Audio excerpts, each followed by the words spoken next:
শিৱসাগৰৰ মেৰবিল ৰাজহ গাঁৱৰ যি দিচাং মাছগাঁও আছে তাতে কুৱামৰা সত্ৰৰ সমীপত 4গৰাকী মিয়ায়ে এবিঘা আঢ়ৈলোচা ভূমি ক্ৰয় কৰাক কেন্দ্ৰ কৰি শিৱসাগৰৰ তীব্ৰ প্ৰতিক্ৰিয়া অব্যাহত আছে।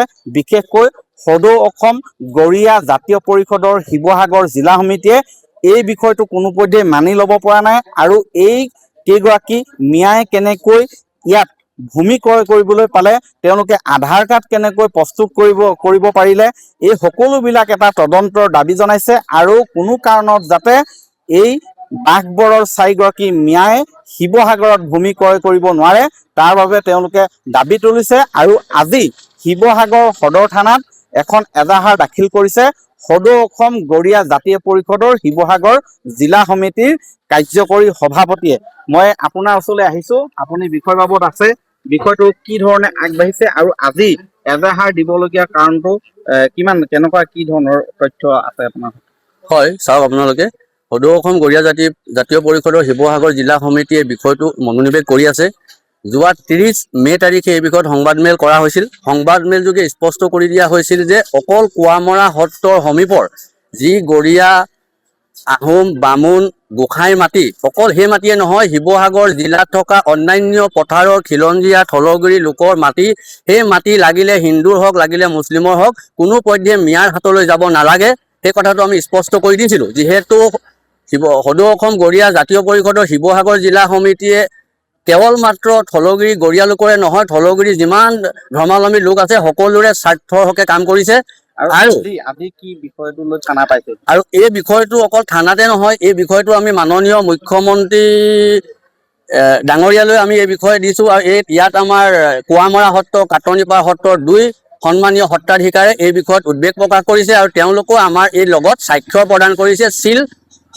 চিল সহিতে তেওঁলোকে স্বাক্ষৰ দিছে আৰু কৈছে যে আমাৰ কোনো মুছলমান হিন্দুৰ বিভেদ নাই, এই ভাষ্য আপোনাৰ কুৱামৰা সত্ৰ আৰু কাটনিপাৰ সত্ৰৰ তেওঁলোকৰ ভাষ্য হয়। মই জাষ্ট মোৰ মুখেৰে কৈ দিছোঁ, আপোনালোকে সুধিলে গম পাব। তেওঁলোকে কৈছে কোনো হিন্দু মুছলিমৰ আমাৰ বিবাদ নাই, এই হিন্দু মুছলিমৰ মাটিৰ বিক্ৰীৰ যিটো প্ৰক্ৰিয়াত যিটো এটা জটিলতা আহি পৰিছে, সেই জটিলতাৰ সুযোগ লৈ যাতে কোনো গৰিয়া মানুহৰ মাটি কোনো ক্ষেত্ৰতে মিয়ালৈ যাব নোৱাৰে বা এনেকুৱা ধৰণৰ মাটি আমাৰ বিভিন্ন অসমীয়া থলগিৰি মানুহৰ বাদে অন্য মানুহৰ হাতলৈ যাব নোৱাৰে, সেই বিষয়টোত উদ্বেগ প্ৰকাশ কৰি আমি মাননীয় মুখ্যমন্ত্ৰী মহোদয়, জিলা আয়ুক্ত মহোদয়, জ্যেষ্ঠ আৰক্ষী অধীক্ষক মহোদয়া শিৱসাগৰ, আৰক্ষী সঞ্চালক প্ৰধান মহোদয় আৰু মাননীয় চক্ৰ বিষয়া মহোদয়, এই সকলোকে আমি এই বিষয়ে স্মাৰকপত্ৰ প্ৰদান কৰিছোঁ। আৰু এই ক্ষেত্ৰত আমাক স্থানীয় যিসকল লোক আছে সম্পূৰ্ণভাৱে সহায় কৰিছে যে আমি এই বিষয়টোত সম্পূৰ্ণ একমত, ইয়াত কোনো দ্বিমত নাই।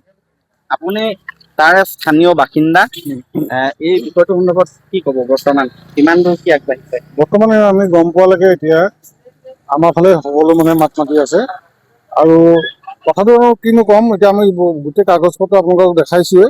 আমি এই বিষয়টো আমাৰ মুখ্যমন্ত্ৰী মহোদয়কো আমি অৱগত কৰিবৰ কাৰণে আমি কাগজ তেওঁলোকক আমি পত্ৰ প্ৰেৰণ কৰিছোঁ। তাৰোপৰি আমাৰ জিলা আৰক্ষী মহোদয়ক তেখেতক দিছোঁ, আমাৰ থানাত দিছোঁ আৰু আমাৰ SDC মহোদয় আছে তেখেতকো আমি জনাইছোঁ এই বিষয়টো।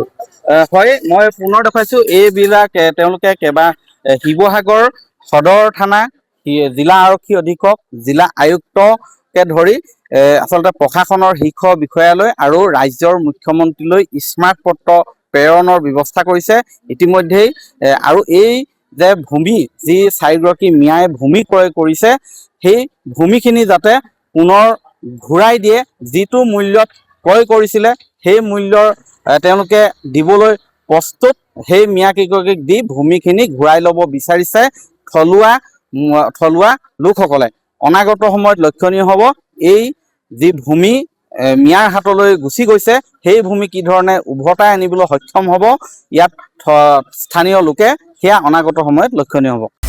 আপুনি বিচৰা বাতৰি পাব কেৱল নিউজ 18 এপত। নিউজ 18 এপ ডাউনলোড কৰিবলৈ স্কেন কৰক এই QR কোড। গুগল প্লে ষ্টৰতো পাব এই নিউজ 18 এপ।